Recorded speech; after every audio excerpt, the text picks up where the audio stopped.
Hello everyone, welcome to free education. आज के class में लोग पढ़ने वाले हैं वैलेंस बॉन्ड थ्योरी, मतलब संयोजकता बंध सिद्धांत। आज का जो लेक्चर है ये हमारा केमिकल बॉन्डिंग का लेक्चर नंबर 8 है और आज का जो क्लास है बहुत ही इंपॉर्टेंट है। ठीक है, तो वैलेंस बॉन्ड थ्योरी होता क्या है? इससे पहले हम लोगों ने देखा था फजान रूल से पहले देखा था ऑक्टेट रूल, और ऑक्टेट रूल से पहले हम लोग देखा था लेविस थ्योरी। क्या देखा था? Lewis theory. तो लेविस थ्योरी क्या बताता है कि जो एटम होता है, एटम जुड़ते कैसे हैं, जुड़ने के बाद मॉलिक्यूल कैसे बनाते हैं, अणु कैसे बनाते हैं। ठीक है, तो जब हमारे पास लुईस थ्योरी ऑलरेडी है तो लुईस थ्योरी के होते हुए भी वैलेंस बॉन्ड थ्योरी की आवश्यकता क्यों पड़ी? अगर आपके पास कुछ सामान है, कोई सामान है, तो उस सामान के रहते हुए आप उसी सामान जैसे दूसरे सामान क्यों खरीदोगे? अगर वो सामान में कोई खराबी होगा तभी आप दूसरा सामान खरीदोगे। उसी प्रकार लुईस थ्योरी में कुछ कमियां रही होगी, उन कमियों को दूर करने के लिए हमें वैलेंस बॉन्ड थ्योरी की आवश्यकता हुई। तो आखिर लुईस थ्योरी में क्या कमियां थी वो भी तो हमें पता होने चाहिए, है ना? तो देखो, जो लुईस थ्योरी थी, ठीक है, लुईस थ्योरी, ठीक है, लुईस थ्योरी में मेनली तीन कमियां थी। मेनली क्या थी? तीन कमियां थी। सबसे पहला कमियां क्या थी कि वो लुईस थ्योरी किसी भी मॉलिक्यूल, किसी भी अणु की संरचना को नहीं बता पा रहा था। क्या हो रहा था? Shape of molecule. ठीक है, ये हो जाएगा आपका shape of molecule. Shape of क्या हो जाएगा? मॉलिक्यूल हो जाएगा। यहां पास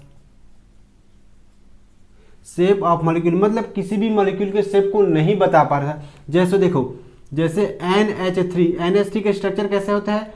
सेंटर में नाइट्रोजन होता है और नाइट्रोजन से 3 हाइड्रोजन जुड़ा होता है, यहाँ पास होता है इसका लोन पेयर। ठीक है, तो ये इसका स्ट्रक्चर कुछ इस प्रकार होता है। उसी प्रकार CH4 का स्ट्रक्चर कैसा होता है? CH4 का स्ट्रक्चर होता है चतुष्फलकीय टेट्राहेड्रल, उसे भी नहीं बता पाया। ठीक है, दूसरा कमियां क्या है लुईस थ्योरी में? लुईस थ्योरी की दूसरा कमियां ये थी कि ये जब कोई भी दो परमाणु आपस में मिलते हैं तो क्या होता है? ऊर्जा रिलीज होती है, मतलब ऊर्जा उत्पन्न होता है। क्या होता है? एनर्जी रिलीज होती है। ठीक है, एनर्जी रिलीज होती है, लेकिन लुईस थ्योरी ने एनर्जी रिलीज के बारे में कोई भी जानकारियां नहीं बताई है। तीसरी इसमें कमियां थी कि जो मॉलिक्यूल होते हैं उसमें एकाकी युग्म ऑफ इलेक्ट्रॉन्स रहता है, मतलब लोन पेयर इलेक्ट्रॉन्स रहता है। उन लोन पेयर इलेक्ट्रॉन्स के बारे में लुईस थ्योरी ने कोई जानकारियां नहीं दी। किसके बारे में जानकारी नहीं दी? Lone pair. ठीक है, लोन पेयर इलेक्ट्रॉन्स के बारे में लुईस थ्योरी ने कोई जानकारियां नहीं दी। अब आप बोलोगे सर कि लोन पेयर क्या करेगा जो उसके बारे में बताना जरूरी है ना? लोन पेयर का आखिर काम ही क्या है जो उसे लुईस थ्योरी एक्सप्लेन करे? तो मैं आपको बता देना चाहता हूं कि लोन पेयर कितना इंपॉर्टेंट रोल प्ले करता है केमिकल बॉन्डिंग में। देखना चाहते हो आप? देखो, जो नॉर्मल अमोनिया का स्ट्रक्चर कैसा होनी चाहिए? फैन देखो ना आप, फैन में 3 पंख रहता है। ठीक है, ऊपर से ऐसे लगा रहता है और ऐसे घूमते रहता है ये फैन। तो मान लो ये कि आपका लोन पेयर है। ये जो लोन पेयर है ये मेरा ये हाथ है। ठीक है, ये लोन पेयर है। तो क्या होनी चाहिए? स्ट्रक्चर को ऐसी होनी चाहिए अमोनिया का, मतलब अमोनिया का स्ट्रक्चर ऐसा होना चाहिए था। ये हो गया नाइट्रोजन, ये हो गया लोन पेयर और इससे जुड़ा हुआ 3 हाइड्रोजन, मतलब अमोनिया का स्ट्रक्चर को ऐसे होना चाहिए था। अमोनिया का स्ट्रक्चर ऐसे होना चाहिए था और ऐसे घूमना था, लेकिन अमोनिया का स्ट्रक्चर ऐसे नहीं होता है। अमोनिया का स्ट्रक्चर कुछ ऐसा होता है, मतलब जो ये लोन पेयर होता है वो ये तीनों बॉन्ड को क्या करता है? रिपेल करता है, रिपल्सन करता है, मतलब क्या करता है? प्रतिकर्षित करते हैं। हिंदी में बोलते हैं प्रतिकर्षित करते हैं। उसके कारण क्या होता है? ये जो लोन पेयर होता है ये तीनों बॉन्ड को ऐसे रिपेल कर देता है, ऐसे झुका देता है, और तब ये लोन पेयर ऐसे होता है। इसी कारण ये जो 3 बॉन्ड है ये सीधा न रह के, हाइड्रोजन का जो बॉन्ड है सीधा न रह के कुछ झुका हुआ रहता है, मतलब तीनों बॉन्ड ऐसे झुका हुआ रहता है कुछ इस प्रकार से। तो आपको समझ आ गया कि लोन पेयर का क्या काम है।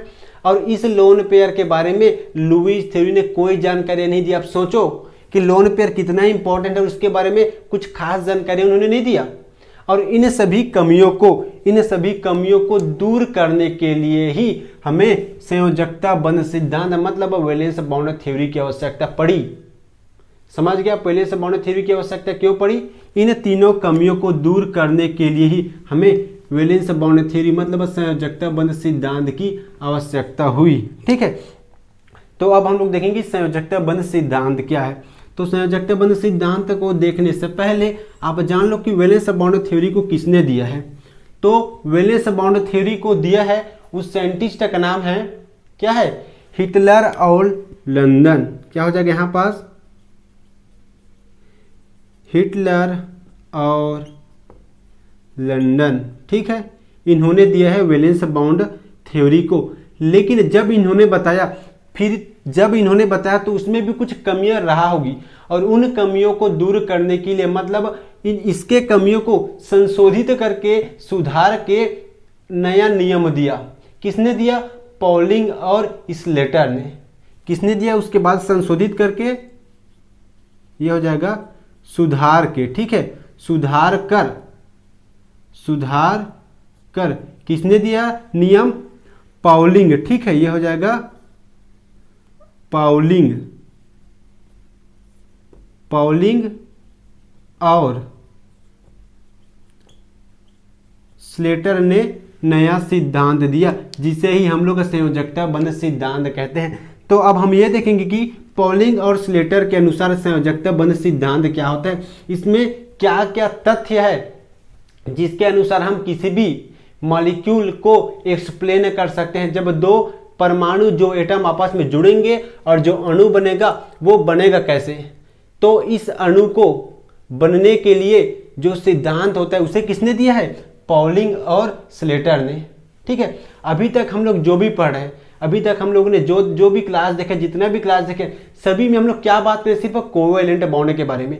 कोवेलेंट बॉन्ड बनता कैसे? एनिक बॉन्ड सिर्फ मैंने एक ही क्लास में बताया था। उसके बाद जितना भी हम लोग देख रहे हैं पूरे कोवेलेंट के बारे में ही देख रहे हैं कि कोवेलेंट बॉन्ड बनता कैसा है, कैसा होता है, कैसा नहीं होता। और आज के क्लास में भी हम बात करेंगे सिर्फ कोवेलेंट बॉन्ड मतलब कोवेलेंट बॉन्ड बनेगा कैसे।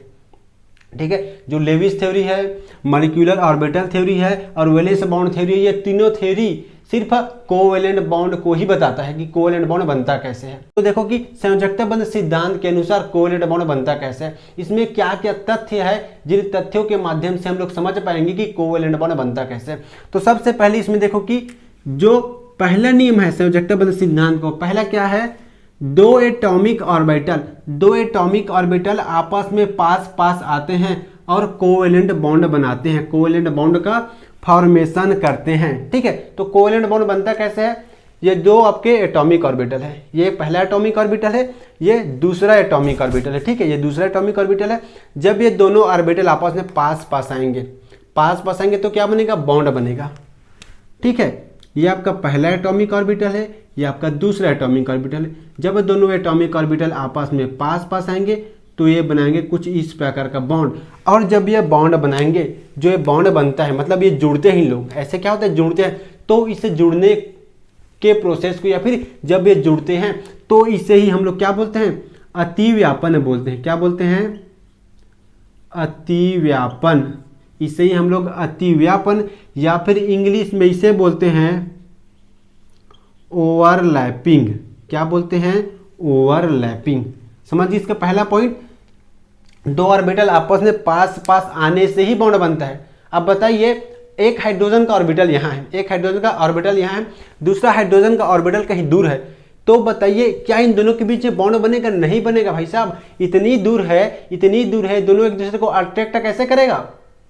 ये दोनों एक दूसरे को अट्रैक्ट कैसे करेगा ये आप बताइए। नहीं करेगा ना, क्योंकि दूर रहने से बॉन्ड नहीं बनता है। इसके लिए क्या होता है? बॉन्ड बनने के लिए पास होनी चाहिए ऑर्बिटल। ठीक है, ये हो गया इसका पहला रूल। दूसरे रूल में क्या बताया है कि जो एटॉमिक ऑर्बिटल होते हैं उसमें इलेक्ट्रॉनों का स्पिन को हिंदी में बोलते हैं चक्रण। इलेक्ट्रॉनों का स्पिन विपरीत होनी चाहिए, अपोजिट होनी चाहिए। मतलब अगर ये एक ऑर्बिटल है और ये दूसरा ऑर्बिटल है तो पहले ऑर्बिटल में इलेक्ट्रॉन का स्पिन कुछ इस प्रकार है तो दूसरे ऑर्बिटल में इलेक्ट्रॉन का स्पिन कुछ इस प्रकार होनी चाहिए। और जब ये दोनों आपस में जुड़ेंगे तो कुछ इस प्रकार का ओवरलैपिंग होगा। मतलब एक में इलेक्ट्रॉन का स्पिन ऐसे और दूसरे में इलेक्ट्रॉन का स्पिन कुछ ऐसे होगा। ठीक है, तीसरा पॉइंट इसमें क्या है? दूसरा हो गया। तीसरा पॉइंट क्या है?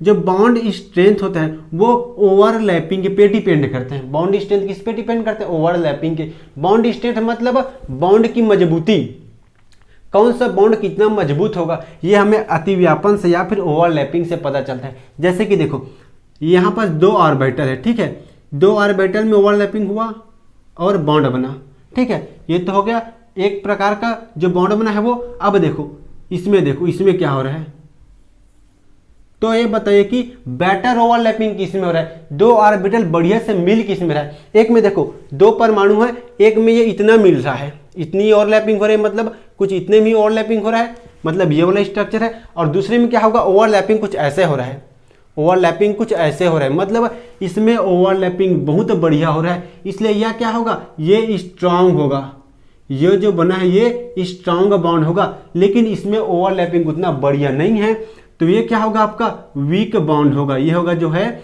वीक बॉन्ड होगा इसके कंपेयर में, ठीक है। चौथा पॉइंट क्या है कि ओवरलैपिंग से एनर्जी रिलीज होती है। ओवरलैपिंग से क्या होती है? एनर्जी रिलीज होती है। मतलब हमें पता है कि अगर एक परमाणु है, जो परमाणु क्या होता है वो आपस में स्वतंत्र अवस्था में होता है, उसे किसी से कोई मतलब नहीं होती, उसकी एनर्जी बहुत ज़्यादा होती है। और जब ये परमाणु दूसरे परमाणु से मिलते हैं तो इसमें ऑर्बिटल में ओवरलैपिंग होता है और ओवरलैपिंग से एनर्जी रिलीज होती है, ऊर्जा उत्पन्न होती है। तो इस आपको 4 पॉइंट को ही बहुत बढ़िया से आपको याद रखना है। अगर इन चारों पॉइंट को अगर आप याद रख लेते हो तो आपको संयोजकता बंध सिद्धांत को समझने में कोई कठिनाई नहीं होगी, ये मैं आपको गारंटी से बोल सकता हूं, ठीक है। इतना आप समझ गए, बहुत बढ़िया। अब हम लोग संयोजकता बंध सिद्धांत के जो 4 मेन नियम है इसको एक एग्जाम्पल के थ्रू बहुत बढ़िया से समझेंगे, ठीक है। इसको हम लोग एक एग्जाम्पल के थ्रू बहुत बढ़िया से समझेंगे। मैं अभी इसे मिटा देता हूं, ठीक है, इसे मिटा देता हूं। उसके बाद हम लोग देखेंगे कि जो हाइड्रोजन अणु है, हाइड्रोजन अणु बनता कैसे है, ठीक है। हाइड्रोजन अणु में होता क्या है? देखो हम लोग क्या देख रहे हैं? हाइड्रोजन अणु, ये क्या है? हाइड्रोजन अणु है, ठीक है। ये बनता कैसे है ये हम लोग देखने वाले हैं। तो हाइड्रोजन अणु बनेगा कैसे, ये देखो। तो संयोजकता बंध सिद्धांत का पहला नियम क्या है कि जो एटॉमिक ऑर्बिटल है वो आपस में पास आते हैं। 2 एटॉमिक ऑर्बिटल है, ठीक है, ये इसका पहला एटॉमिक ऑर्बिटल है, ठीक है, पहला एटॉमिक ऑर्बिटल है, ये दूसरा एटॉमिक ऑर्बिटल है, ठीक है। ये हाइड्रोजन 2 हाइड्रोजन है। हाइड्रोजन के पास 1 इलेक्ट्रॉन होता है, इसका परमाणु क्रमांक 1 होता है, मतलब इसमें क्या है? ये इलेक्ट्रॉन कुछ इस प्रकार है, ठीक है, और इसमें इलेक्ट्रॉन कुछ इस प्रकार है, ठीक है। इसमें क्या है? पॉजिटिव चार्ज न्यूक्लियस है, इसमें भी न्यूक्लियस है, पॉजिटिव चार्ज है। तो देखो ये 2 क्या है? आपका एटॉमिक ऑर्बिटल है। अब जब ये एटॉमिक ऑर्बिटल आपस में जुड़ेंगे तो कुछ इस प्रकार की संरचना बनाएंगे, कुछ इस प्रकार की संरचना बनाएंगे। तो इसे हम लोग बोलेंगे हाइड्रोजन, क्या बोलेंगे? हाइड्रोजन अणु। हाइड्रोजन अणु है ये, और ये क्या है? हाइड्रोजन परमाणु है ये क्या है? हाइड्रोजन परमाणु। ये भी आपका हाइड्रोजन परमाणु है, ये हाइड्रोजन परमाणु है और ये हाइड्रोजन अणु है। तो इसमें हो क्या रहा है? 2 ऑर्बिटल पहले पास में है और इन दोनों ऑर्बिटल में क्या है? देखो इलेक्ट्रॉन्स क्या है? अर्धपूरित है। इलेक्ट्रॉन क्या है? हाफ फील्ड है। इलेक्ट्रॉन क्या होना चाहिए? हाफ फील्ड होनी चाहिए। मतलब 1s में 1 इलेक्ट्रॉन है इसके पास, मतलब 1 इलेक्ट्रॉन कुछ इस प्रकार है, और इस वाले हाइड्रोजन भी 1s है और 1 इलेक्ट्रॉन है, मतलब इसमें इलेक्ट्रॉन कुछ इस प्रकार है। तो संयोजकता बंध सिद्धांत का सबसे इंपॉर्टेंट और मेन पॉइंट यही है कि जो इलेक्ट्रॉनों का स्पिन है वो विपरीत होनी चाहिए, साथ साथ जो ऑर्बिटल है उसमें अर्धपूरित इलेक्ट्रॉन होनी चाहिए, हाफ फील्ड इलेक्ट्रॉन होनी चाहिए। इसको आप बहुत बढ़िया से स्टार मार्क करके लिख लो कि इलेक्ट्रॉन जो है हाफ फील्ड होनी चाहिए, हाफ फील्ड, ठीक है। इलेक्ट्रॉन क्या होनी चाहिए? हाफ फील्ड होनी चाहिए। इलेक्ट्रॉन क्या होनी चाहिए? हाफ फील्ड होनी चाहिए। अर्धपूरित कक्षक में इलेक्ट्रॉन होनी चाहिए, 1 इलेक्ट्रॉन होनी चाहिए, पूरी तरह से भरा हुआ इलेक्ट्रॉन नहीं होनी चाहिए, ठीक है। तो देखो इस प्रकार ये एक हाइड्रोजन अणु बनता है, क्योंकि क्या है? इसमें स्पिन भी अपोजिट है, साथ ही साथ इसमें अर्धपूरित कक्षक भी है, बस और क्या? बॉन्ड बन गया। 2 ही चीज चाहिए आपको, स्पिन अपोजिट चाहिए, अर्धपूरित कक्षक चाहिए, इसलिए हाइड्रोजन अणु बनता है, ठीक है। तो अब देखेंगे हाइड्रोजन अणु बनता कैसा है, मतलब इसका हम लोग ब्रॉडली स्टडी करने वाले हैं। ठीक है, बहुत बढ़िया से और ब्रॉडली स्टडी करने वाले हैं, बस इसे आप ये भी इतना ही समझ लो। ठीक है, तो देखो अब हम लोग देखेंगे कि हाइड्रोजन अणु में अट्रैक्शन कैसे होता है, रिपल्सन कैसे होता है। दो हाइड्रोजन अणु है अपने पास। ठीक है, यह हो गया हाइड्रोजन ए, यह हो गया हाइड्रोजन बी।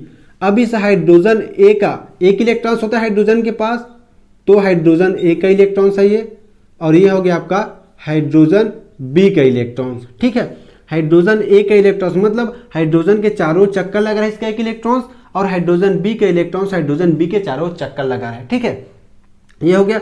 और हमें क्या पता है, हमें यह पता है कि जो न्यूक्लियस होता है यह हाइड्रोजन का न्यूक्लियस है, और न्यूक्लियस में क्या है आपका पॉजिटिव चार्ज है। ये क्या है, हाइड्रोजन बी है, हाइड्रोजन बी में ये न्यूक्लियस है, और न्यूक्लियस में क्या होता है पॉजिटिव चार्ज होता है, न्यूक्लियस में पॉजिटिव चार्ज होता है। और हमें क्या पता है, हमें क्या पता है कि सेम चार्ज के बीच में, सेम चार्ज के बीच में क्या होता है प्रतिकर्षण, प्रतिकर्षण होता है। ठीक है, सेम चार्ज के बीच में प्रतिकर्षण और अपोजिट चार्ज के बीच में आकर्षण होता है। क्या होता है आकर्षण। ठीक है, प्रतिकर्षण को इंग्लिश में बोलते हैं रिपल्सन, ये हो गया रिपल्सन, और आकर्षण को बोलते हैं हम लोग अट्रैक्शन।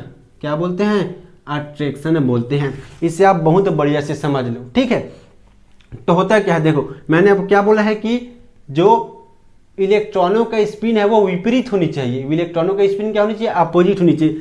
तो ये हाइड्रोजन ए है तो इसमें इलेक्ट्रॉन का कुछ स्पिन ऐसे है, और हाइड्रोजन बी में इलेक्ट्रॉन का स्पिन ऐसे है। ठीक है, इलेक्ट्रॉन का स्पिन कुछ इस प्रकार है। देखो अगर इलेक्ट्रॉन का स्पिन ऐसे होगा तो हम लोग इसे प्लस हाफ बोल सकते हैं, अगर इलेक्ट्रॉन का स्पिन कुछ ऐसे होगा तो इसे हम लोग माइनस हाफ बोल सकते हैं। तो देखो प्लस हाफ और माइनस हाफ क्या होगा, ये दोनों एक दूसरे के पावर को खत्म कर देंगे। क्यों, हमें क्या पता है ये प्लस हाफ और माइनस हाफ कट जाएगा, और ये दोनों क्या हो जाएगा पावर खत्म हो गया, जीरो बचेगा, ना ही इसमें कोई अट्रैक्शन होगा और ना ही कोई रिपल्सन होगा।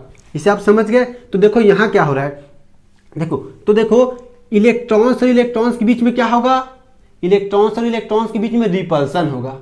लेकिन नाभिक और इलेक्ट्रॉन के बीच में, यह हो गया नाभिक, यह हो गया इलेक्ट्रॉन, यह हो गया नाभिक, यह हो गया इलेक्ट्रॉन, तो क्या करेगा ये नाभिक इस इलेक्ट्रॉन को अट्रैक्ट करेगा, हाइड्रोजन ए हाइड्रोजन बी के इलेक्ट्रॉन्स को अट्रैक्ट करेगा। उसी प्रकार हाइड्रोजन बी हाइड्रोजन ए के इलेक्ट्रॉन्स को अट्रैक्ट करेगा। ये क्या आपका हाइड्रोजन ए का इलेक्ट्रॉन या हाइड्रोजन बी के इलेक्ट्रॉन, तो इसको अट्रैक्ट करता है। मतलब क्या हो रहा है, यहां हो रहा है आपका आकर्षण, क्या हो रहा है यहाँ पास अट्रैक्शन, यहां हो रहा है अट्रैक्शन। ठीक है, क्योंकि इलेक्ट्रॉन्स और नाभिक के बीच में क्या होता है अट्रैक्शन होता है, लेकिन दो नाभिक के बीच में, दो न्यूक्लियस के बीच में क्या होता है प्रतिकर्षण होता है, रिपल्सन होता है। मतलब ये नाभिक है, ये नाभिक इस नाभिक से दूर जाना चाहेगा, हाइड्रोजन ए का जो नाभिक है हाइड्रोजन बी के नाभिक से दूर जाना चाहेगा, ये उधर जाना चाहेगा और ये इधर आना चाहेगा। उसी प्रकार हाइड्रोजन ए का जो इलेक्ट्रॉन है वो हाइड्रोजन बी के इलेक्ट्रॉन से दूर जाना चाहेगा। हाइड्रोजन ए का इलेक्ट्रॉन यहाँ है, हाइड्रोजन बी के इलेक्ट्रॉन से यहाँ, मतलब ये कुछ उधर जाना चाहेगा और ये इधर आना चाहेगा, मतलब एक दूसरे से रिपेल करेंगे, दूर जाना चाहेगा। ठीक है, तो देखो इन दोनों में मतलब यहाँ क्या हो रहा है आपका रिपल्सन हो रहा है। ठीक है, यहाँ हो रहा है आपका रिपल्सन और यहाँ हो रहा है आपका अट्रैक्शन। तो समझ आ गया, सेम चार्ज के बीच में क्या होता है रिपल्सन होता है, अपोजिट चार्ज के बीच में अट्रैक्शन होता है। ठीक है, तो देखो अगर ये हाइड्रोजन का एक परमाणु है, हाइड्रोजन का दूसरा परमाणु है। ठीक है, हाइड्रोजन ए का परमाणु का ऑर्बिटल या हाइड्रोजन बी के परमाणु का ऑर्बिटल है, दोनों में एक एक इलेक्ट्रॉन्स है। अगर ये हाइड्रोजन एक दूसरे से बहुत दूर दूर है, हाइड्रोजन बहुत दूर दूर है, मतलब इसमें ना ही कोई अट्रैक्शन होगा, ना ही कोई रिपल्सन होगा, ना ही कोई आकर्षण होगा और ना ही कोई प्रतिकर्षण होगा, क्योंकि ये दूर दूर है। लेकिन जब इनको मैं जैसे जैसे पास लाते जाऊंगा इनमें आकर्षण और प्रतिकर्षण होना स्टार्ट हो जाएगा। तो बॉन्ड कैसे बनेगा, अगर कोई भी दो एटॉमिक ऑर्बिटल के बीच में आकर्षण होगा तभी बॉन्ड बनेगा, और उसमें प्रतिकर्षण होगा तो बॉन्ड नहीं बनेगा। यहाँ तो आकर्षण भी हो रहा है और प्रतिकर्षण भी हो रहा है, मतलब अट्रैक्शन भी और रिपल्सन हो रहा है। तो बोलोगे सर क्या यहाँ बॉन्ड नहीं बनेगा? नहीं, यहाँ बॉन्ड बनेगा और बॉन्ड बिल्कुल बनेगा। कैसे बनेगा ये देखो, अगर किसी भी परमाणु में, किसी भी दो परमाणु के बीच में ऑर्बिटल के बीच में आकर्षण होगा तो बॉन्ड बनेगा, लेकिन रिपल्सन होगा तो बॉन्ड नहीं बनेगा। तो यहाँ होता क्या है देखो, इस जो नाभिक है, इन दो नाभिक में क्या हो रहा है? प्रतिकर्षण हो रहा है, ठीक है, प्रतिकर्षण हो रहा है, लेकिन जो इलेक्ट्रॉन और नाभिक के बीच में आकर्षण हो रहा है, ठीक है। अब देखो इस वाले इलेक्ट्रॉन्स का जो स्पिन इधर है, इस वाले इलेक्ट्रॉन का स्पिन मतलब दोनों इलेक्ट्रॉन का स्पिन अपोजिट है। अगर ये हाइड्रोजन ए है और ये हाइड्रोजन बी है, ठीक है, तो इसमें इलेक्ट्रॉन कुछ इस प्रकार है, इसमें इलेक्ट्रॉन कुछ इस प्रकार है, लेकिन जब ये दोनों जुड़ेंगे बॉन्ड के थ्रू तो हमें कुछ इस प्रकार का मिलेगा। मतलब हाइड्रोजन ए का जो इलेक्ट्रॉन है वो हाइड्रोजन बी के इलेक्ट्रॉन के रिपल्सन को खत्म करे, क्योंकि दोनों में अपोजिट चार्ज है, एक दूसरे को कैंसिल आउट कर देगा। यही कारण है कि दोनों इलेक्ट्रॉन में अपोजिट स्पिन होने से एक दूसरे के रिपल्सन को खत्म कर देता है, एक दूसरे के रिपल्सन को खत्म कर देता है। अब क्या हो रहा है, यहाँ जो रिपल्सन था वो तो खत्म हो गया, इलेक्ट्रॉनों के बीच में जो रिपल्सन था वो तो खत्म हो गया। अब क्या बचा है? सिर्फ अट्रैक्शन बचा है, सिर्फ आकर्षण बचा है, और इस आकर्षण के कारण ही यहाँ पास हाइड्रोजन का अणु बनता है। दो हाइड्रोजन का परमाणु इस इलेक्ट्रॉन के अट्रैक्शन के कारण ही अणु बनाते हैं, क्योंकि मैंने वो क्या बताया कि अगर उसमें रिपल्सन भी रहेगा और प्रतिकर्षण भी रहेगा तो बॉन्ड नहीं बनेगा, या अगर उसमें आकर्षण रहेगा प्रतिकर्षण रहेगा तो बॉन्ड नहीं बनेगा, अगर उसमें प्रतिकर्षण रहेगा आकर्षण नहीं रहेगा तो भी बॉन्ड नहीं बनेगा। बॉन्ड कब बनेगा? जब दो परमाणुविक एटॉमिक ऑर्बिटल के बीच में सिर्फ आकर्षण होनी चाहिए, और यहाँ आकर्षण है इसीलिए यहाँ बॉन्ड फॉर्मेशन हो रहा है। समझ गए? तो ऐसे बनता है आपका हाइड्रोजन का अणु, ठीक है। लेकिन आप बताइए क्या हीलियम का अणु बनेगा? आप बताइए क्या हीलियम का अणु बनेगा? आपने अभी तक कहीं पढ़ा है कि हीलियम अणु बनता है? अगर आपने पढ़ा होगा तो आप गलत पढ़े हो, आपको मिसअंडरस्टैंडिंग होगा, क्योंकि हीलियम का अणु बनता ही नहीं है, वो स्टेबल ही नहीं है। हीलियम का अणु कभी भी नहीं बनेगा, है ना। तो वो क्यों नहीं बनता है ये हम लोग देखेंगे, ठीक है। इसे मैं मिटा देता हूं, ठीक है। हाइड्रोजन का अणु बनता है लेकिन हीलियम का अणु नहीं बनता है। क्या होता है यहाँ पर देखो, जो हीलियम होता है इसका जो अणु होता है, हीलियम अणु कभी नहीं बनता। इसका कारण क्या है देखो, ये हो गया आपका एक हीलियम, ये हो गया आपका दूसरा हीलियम, ठीक है। हीलियम का परमाणु क्रमांक 2 होता है, मतलब हीलियम के पास 2 इलेक्ट्रॉन्स रहता है। ये हो गया 1s और इसमें क्या है 2 इलेक्ट्रॉन्स है। ये हो गया 1s और इसमें 2 इलेक्ट्रॉन्स है। वैलेंस बॉन्ड थ्योरी के अकॉर्डिंग क्या होनी चाहिए? संयोजकता बंध सिद्धांत के अनुसार इलेक्ट्रॉन्स असंयुग्मित होनी चाहिए, इलेक्ट्रॉन्स हाफ फील्ड होनी चाहिए, लेकिन यहाँ तो इलेक्ट्रॉन्स फुल फील्ड है, मतलब यहाँ फैल खा गया ये, इसलिए अणु नहीं बनता। दूसरा क्या है कि इलेक्ट्रॉनों का जो चक्रण है वो अपोजिट होनी चाहिए, इलेक्ट्रॉनों का चक्रण अपोजिट होनी चाहिए, लेकिन इसमें इलेक्ट्रॉनों में तो चक्रण है लेकिन अपोजिट है। तो क्या हो रहा है देखो, अगर ये एक हीलियम है, ठीक है, और ये दूसरा हीलियम है और इसके पास 2 इलेक्ट्रॉन है, ठीक है, इसका एक इलेक्ट्रॉन ये हो गया और दूसरा इलेक्ट्रॉन ये हो गया, इसका भी एक इलेक्ट्रॉन ये हो गया और दूसरा इलेक्ट्रॉन ये हो गया, ठीक है। ये हो गया आपका हीलियम बी है, ठीक है, ये आपका हीलियम ए है। तो हीलियम ए का ये 2 इलेक्ट्रॉन्स है, ए का, क्योंकि परमाणु क्रमांक 2 है मतलब 2 इलेक्ट्रॉन्स है। उसी प्रकार ये हीलियम बी का इलेक्ट्रॉन है, ठीक है, ये दोनों हीलियम बी का इलेक्ट्रॉन्स है।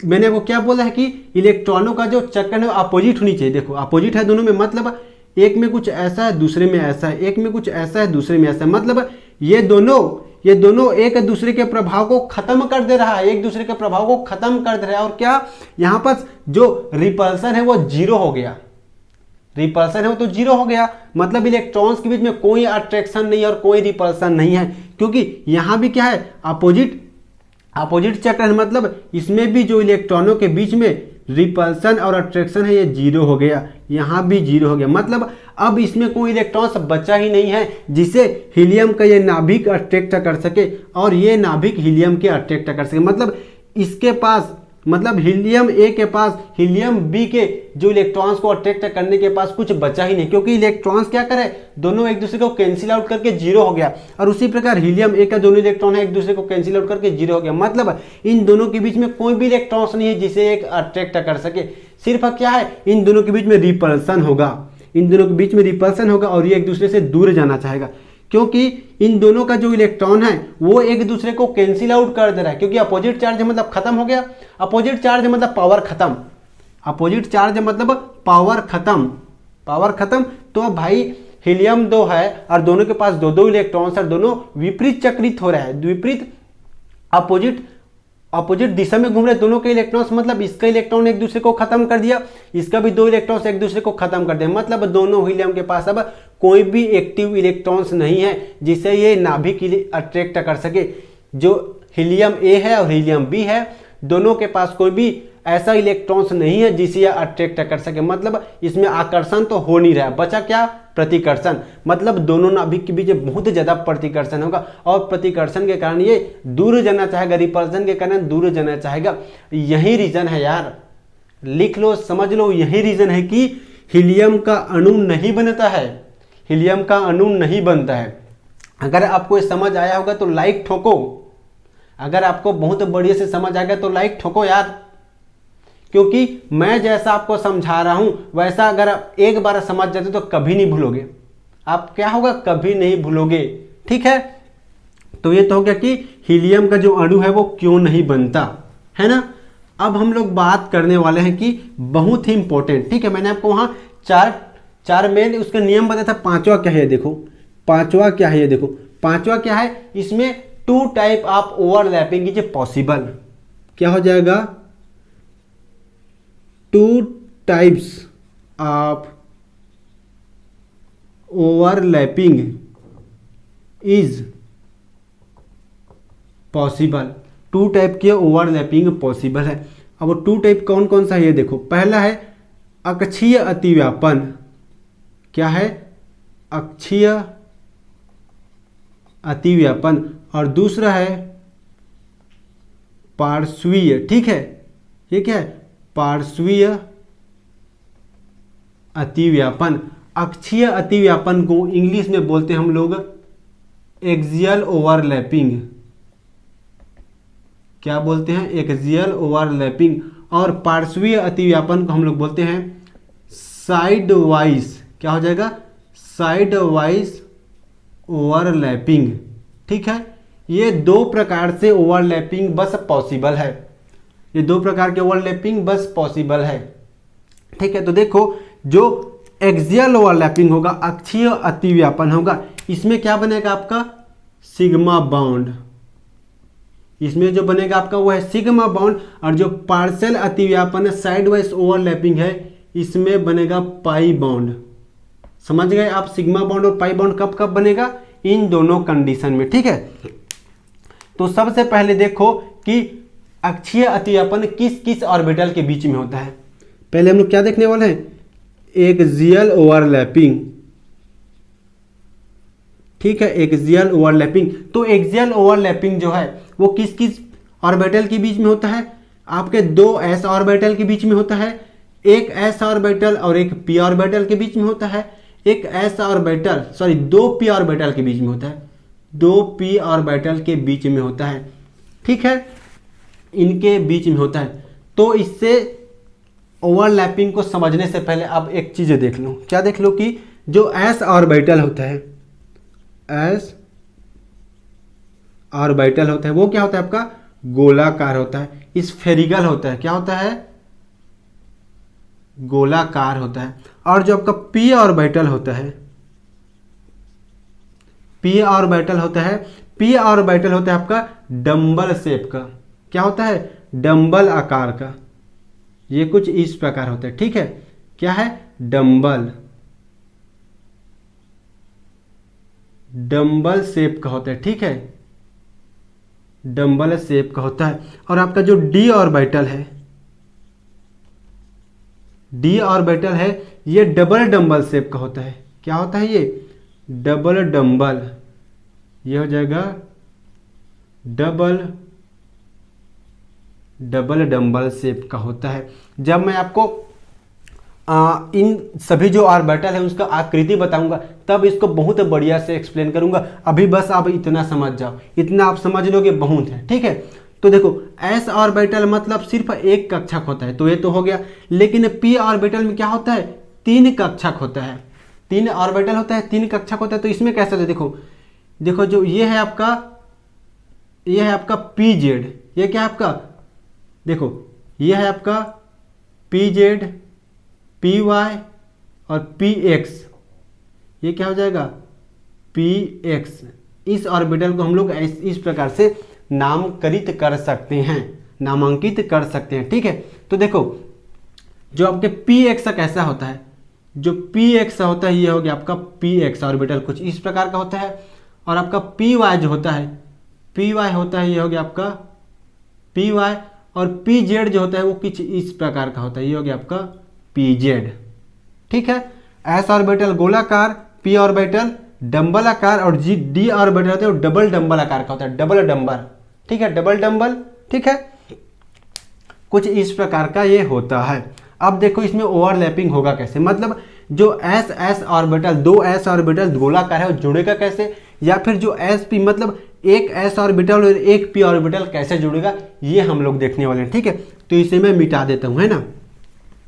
तो सबसे पहले देखो कि एस एस मतलब 2 एस ऑर्बिटल जुड़ते कैसे हैं, क्या हो जाएगा यहां पास एस एस अतिव्यापन, एस एस अतिव्यापन मतलब इसमें ये हो जाएगा एक एस ऑर्बिटल, ये हो जाएगा दूसरा एस ऑर्बिटल, ठीक है। इसमें क्या है, नाभिक में है पॉजिटिव चार्ज, इसका जो इलेक्ट्रॉन का चक्रण कुछ इस प्रकार है और इसमें कुछ इस प्रकार, मतलब अपोजिट है। तो ये कुछ इस प्रकार का हमें देखने को मिलेगा, कुछ इस प्रकार का हमें देखने को मिलेगा स्ट्रक्चर, ठीक है। ये क्या है आपका एस एस अतिव्यापन हो रहा है, यहाँ पास एस एस अतिव्यापन हो रहा है। मतलब जो 2 ऑर्बिटल है, 2 परमाणु के ऑर्बिटल आपस में कुछ इस प्रकार मिलके एक बॉन्ड का फॉर्मेशन करता है। और जब वो दोनों ही ऑर्बिटल आपका एस ऑर्बिटल होता है तो उसे हम लोग बोलेंगे एस एस अतिव्यापन। और एक चीज बहुत बढ़िया से समझ लो, जहां भी आपका एस ऑर्बिटल बॉन्ड बनाने के लिए पार्टिसिपेट करेगा, लिख लो इसे, बहुत बढ़िया से लिख लो, जहां भी आपका एस ऑर्बिटल बॉन्ड बनाने के लिए पार्टिसिपेट करेगा वहां 101% वहां सिग्मा बॉन्ड बनेगा। एस ऑर्बिटल आपको दिखा मतलब समझ जाओ सिग्मा बॉन्ड। लेकिन जो आपका पी ऑर्बिटल होता है, पी ऑर्बिटल वो सिग्मा बॉन्ड बनाने में भी पार्टिसिपेट करते हैं और पाई बॉन्ड बनाने में भी पार्टिसिपेट करते हैं, ठीक है। ये तो हो गया आपका एस एस और अतिव्यापन।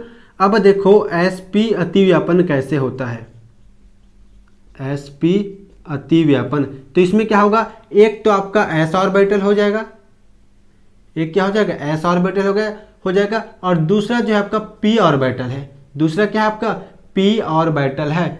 और ये दोनों मिलके क्या बनाएंगे, एस पी ओवरलैपिंग करके एक ऑर्बिटल का निर्माण करेंगे। क्या बनाएंगे, एस पी ओवरलैपिंग करके। तो देखो एस और पी ओवरलैपिंग कैसे होगा, ठीक है। तो ये हो जाएगा आपका एस ऑर्बिटल और इसमें पी ऑर्बिटल का कुछ इस प्रकार ओवरलैपिंग होगा। क्या होगा, पी ऑर्बिटल का कुछ इस प्रकार ओवरलैपिंग होगा। यह क्या आपका एस पी ओवरलैपिंग, ठीक है। अब दूसरा देखो पी पी अतिव्यापन कैसे होता है, पी पी अतिव्यापन मतलब 2 पी ऑर्बिटल कैसे मिलेंगे। तो 2 पी ऑर्बिटल कुछ इस प्रकार मिलते हैं। ये आपका 2 पी ऑर्बिटल है और ये जब मिलेगा तो हमें क्या मिलेगा, देखो ये 2 मिल रहे हैं मतलब ये दोनों जुड़ेगा मतलब हमें कुछ इस प्रकार का स्ट्रक्चर देखने को मिलेगा। यहाँ पास होगा आपका अतिव्यापन। ये क्या है आपका पी पी अतिव्यापन, ये क्या है एस पी अतिव्यापन है और ये आपका एस एस अतिव्यापन है। जो 3 प्रकार का यहाँ अतिव्यापन हो रहा है, 3 प्रकार का जो अतिव्यापन हो रहा है इसमें आपका ये तीनों प्रकार के ओवरलैपिंग से यहाँ बनेगा सिग्मा बॉन्ड। यहाँ क्या बनेगा, सिग्मा बॉन्ड का फॉर्मेशन होगा, ठीक है। ये तो हो गया आपका एक्सियल ओवरलैपिंग। अब हम लोग बात करेंगे दूसरा क्या है आपका, दूसरा जो है वो पार्श्वीय अतिव्यापन मतलब साइड वाइज ओवरलैपिंग। देखो एक्सियल मतलब एक्सिस, एक्सिस मतलब ऐसे ओवरलैपिंग होगा, और पार्शियल ओवरलैपिंग मतलब कुछ इस प्रकार का ओवरलैपिंग होगा। ठीक है, तो देखो एक्सियल ओवरलैपिंग तो हो गया, अब हम लोग बात करेंगे पार्शियल ओवरलैपिंग। मैं इसे मिटा देता हूँ। ठीक है, अब हम लोग बात करने वाले हैं side wise overlapping. Side wise overlapping से हमेशा हमेशा क्या बॉन्ड बनेगा, पाई बॉन्ड बनेगा। और हमें पता है कि पाई बॉन्ड क्या है, वीक बॉन्ड होता है, और सिग्मा बॉन्ड स्ट्रॉन्ग बॉन्ड होता है। सिग्मा बॉन्ड क्या होता है, स्ट्रॉन्ग बॉन्ड होता है। ठीक है, ये हो जाएगा आपका साइड वाइज ओवरलैपिंग।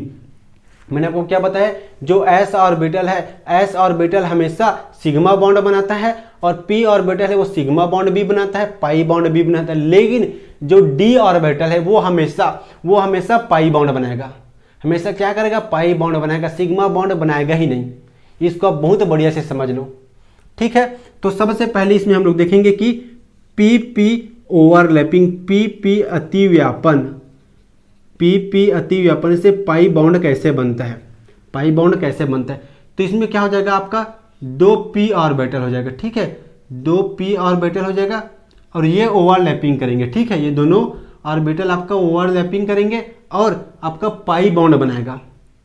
कैसे होगा, देखो ये कुछ इस प्रकार का बनाएंगे। ठीक है, मेरे से अच्छे से नहीं बना है, बट आप लोग आराम से बढ़िया से बनाइएगा। ठीक है, ये कुछ इस प्रकार का ओवरलैपिंग करेंगे। मतलब यहाँ देखो, यहाँ ओवरलैपिंग हो रहा है, इसे आप कैसे कर सकते हो, और इसे आप चाहो तो ये तो हो गया, इसमें ओवरलैपिंग बता रहे हैं। ठीक है, पीपी ओवरलैपिंग। लेकिन आप ये समझने के लिए कुछ ऐसे भी कर सकते हो, ये आपका 2 है, इन दोनों के बीच में कुछ इस प्रकार का ओवरलैपिंग हो रहा है ऐसे।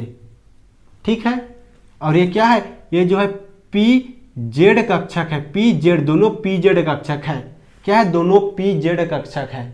ठीक है, अब देखो और क्या है, पी डी, मतलब पी डी अतिव्यापन।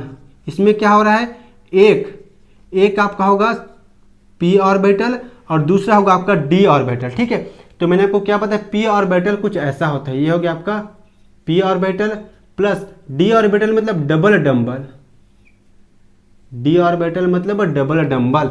तो ये इसमें अतिव्यापन कैसे होगा, ये देखो, इसमें कुछ इस प्रकार का अतिव्यापन होगा। यहाँ कुछ इस प्रकार का अतिव्यापन होगा, इसे हम लोग पीडी अतिव्यापन कहते हैं। और इन दोनों अतिव्यापन से, इन दोनों प्रकार के ओवरलैपिंग से आपका पाई बॉन्ड बनेगा। कौन सा बॉन्ड बनेगा, पाई बॉन्ड बनेगा। ठीक है, तो इसमें आप एक चीज बहुत बढ़िया से समझो, क्या देखो, जो पीपी ओवरलैपिंग हो रहा है, मतलब पाई ओवरलैपिंग कैसे होता है, पीपी ओवरलैपिंग मतलब पार्शियल ओवरलैपिंग, पार्श्वीय ओवरलैपिंग, मतलब कुछ इस प्रकार का ओवरलैपिंग होता है। अगर ये आपका एक पी ऑर्बिटल है, ये दूसरा पी ऑर्बिटल है, तो दोनों में कुछ इस प्रकार का ओवरलैपिंग होगा। अगर इस प्रकार का मतलब साइड वाइज ओवरलैपिंग होगा, साइड वाइज ओवरलैपिंग होगा तो बनेगा पाई बॉन्ड। लेकिन अगर इसमें एक्सियल ओवरलैपिंग, एक्सिस में ओवरलैपिंग होगा, कुछ इस प्रकार का ओवरलैपिंग होगा दोनों पी ऑर्बिटल के बीच में, तो बनेगा आपका सिग्मा बॉन्ड। ठीक है, अब देखो कि पी और डी में मतलब पी ऑर्बिटल और डी ऑर्बिटल में ओवरलैपिंग कैसे हो रहा है, तो इसे समझने के लिए एक मॉडल देखो। ठीक है, ये क्या है आपका, ये जो है आपका डी ऑर्बिटल, क्या है, डबल डंबल है, कुछ इस प्रकार का इसमें लोब है। ठीक है, डबल डंबल है, ये हो गया। ठीक है, और ये है आपका पी ऑर्बिटल, ये क्या है, पी ऑर्बिटल। एक डी ऑर्बिटल और एक पी ऑर्बिटल के बीच में कुछ इस प्रकार का अतिव्यापन होता है, कुछ इस प्रकार का अतिव्यापन होगा, क्योंकि इसमें भी एक लोब है, 2 लोब है, इसमें ऊपर एक लोब नीचे, जिसमें क्या है, एक लोब ऐसे है, एक लोब ऐसे, फिर एक लोब ऐसे, फिर एक लोब ऐसे। मतलब जो आपके डी कैसे है, डी कक्षक कुछ इस प्रकार का होता है। ठीक है, एक डंबल हो गया, ये 2 डंबल, मतलब क्या है, देखो ये है आपका पहला डंबल और ये आपका दूसरा डंबल, 2 डंबल हो गया। और पी में क्या है, ये आपका कुछ ऐसे है, मतलब ये जो 2 डंबल है वो इस एक डंबल से कुछ इस प्रकार का अतिव्यापन करेगा, कुछ इस प्रकार के अतिव्यापन से ही आपका क्या बनेगा, पाई बॉन्ड बनेगा। आज का क्लास उम्मीद करता हूँ आप सभी लोगों को बहुत बढ़िया से समझ आया होगा। अगर आपको समझ आया है बढ़िया से तो लाइक, शेयर और सब्सक्राइब करना बिल्कुल मत भूलना, अपने सभी दोस्तों को शेयर करना, ठीक है, ताकि उन लोग भी पढ़ सके। नेक्स्ट क्लास में हम लोग देखेंगे कि ओवरलैपिंग से मॉलिक्यूल कैसे बनते हैं। नेक्स्ट क्लास में हम लोग क्या देखेंगे, एच एफ का स्ट्रक्चर कैसा होता है, एच एफ है, मतलब जो एच होता है, एच का जो एस ऑर्बिटल होता है और एफ का पी ऑर्बिटल होता है, एच का एस ऑर्बिटल और एफ का पी ऑर्बिटल में ओवरलैपिंग कैसे होता है और बॉन्ड कैसे बनता है। उसी प्रकार हम लोग देखेंगे कि ऑक्सीजन मॉलिक्यूल में ओवरलैपिंग कैसे होता है। अब देखो मुझे पता है कि हाइड्रोजन का एस ऑर्बिटल पार्टिसिपेट करता है और फ्लोरीन का पी ऑर्बिटल पार्टिसिपेट करता है। उसी प्रकार दोनों ऑक्सीजन में पी ऑर्बिटल पार्टिसिपेट करके बॉन्ड बनाएगा, लेकिन ये आपको अभी पता नहीं। लेकिन जब आप कल का क्लास मेरा देखोगे तो आपको पता चल जाएगा कि एच एफ मॉलिक्यूल कैसे बनता है और ऑक्सीजन मॉलिक्यूल कैसे बनता है। तब तक के लिए बढ़िया से पढ़ते रहिए। Happy learning.